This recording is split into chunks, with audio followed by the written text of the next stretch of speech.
છોટાઉદેપુર ખાતે જિલ્લા કાનૂની સેવા સત્તામંડળ દ્વારા વર્ષની ચોથી રાષ્ટ્રીય લોક અદાલત યોજાઈ હતી। કોર્ટમાં દર વર્ષે સુપ્રીમ કોર્ટમાં કાર્યરત નેશનલ ઓથોરિટીના સૂચન મુજબ વર્ષમાં 4 લોક અદાલતનું આયોજન કરવામાં આવે છે અને આ 4 રાષ્ટ્રીય લોક અદાલત પૈકી આજરોજ યોજવામાં આવેલ વર્ષની ચોથી અને છેલ્લી લોક અદાલત છે, જે કેસો કોર્ટમાં પેન્ડિંગ છે, જેના સમાધાન માટે જુદા જુદા વિકલ્પો આપેલા છે। એ પૈકી લોક અદાલત ખૂબ જ અગત્યનું પાસું છે। આખા વર્ષ દરમિયાન લોક અદાલતોમાં કેસોનો નિકાલ થવાના કારણે સુખદ પરિણામ આવતું હોય છે અને કોર્ટમાં કેસોનું ભારણ હળવું બને છે।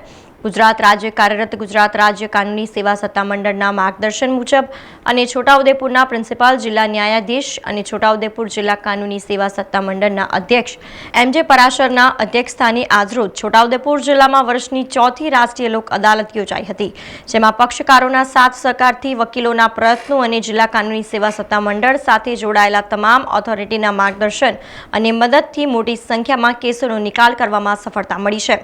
જે કેસો કોર્ટમાં પેન્ડિંગ છે તેના સમાધાન માટેના જુદા જુદા વિકલ્પ આવેલા છે। તે પૈકી લોક અદાલત એક ખૂબ જ અગત્યનું પાસું છે। આખા વર્ષ દરમિયાન થતી લોક અદાલતમાં મોટી સંખ્યામાં કેસોનો નિકાલ થવાના કારણે એનું સુખદ પરિણામ આવતું હોય છે અને કેસોને જે ભારણ છે કોર્ટો ઉપર એ પણ હળવું બને છે। આજે જે રાષ્ટ્રીય લોક અદાલત છે એમાં પણ મોટી સંખ્યામાં કેસો મૂકવામાં આવેલા છે।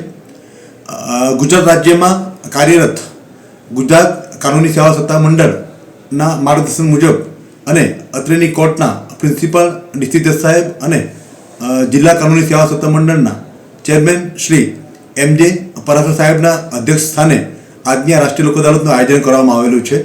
મને પૂરી અપેક્ષા છે કે પક્ષકારોના સાથ સહકારથી, વકીલોના અથાગ પ્રયત્નો અને અમારી સાથે સંકળાયેલ તમામ ઓથોરિટીના માર્ગદર્શન અને મદદથી આજે અમે મોટી સંખ્યામાં કેસોનો નિકાલ કરી શકીશું।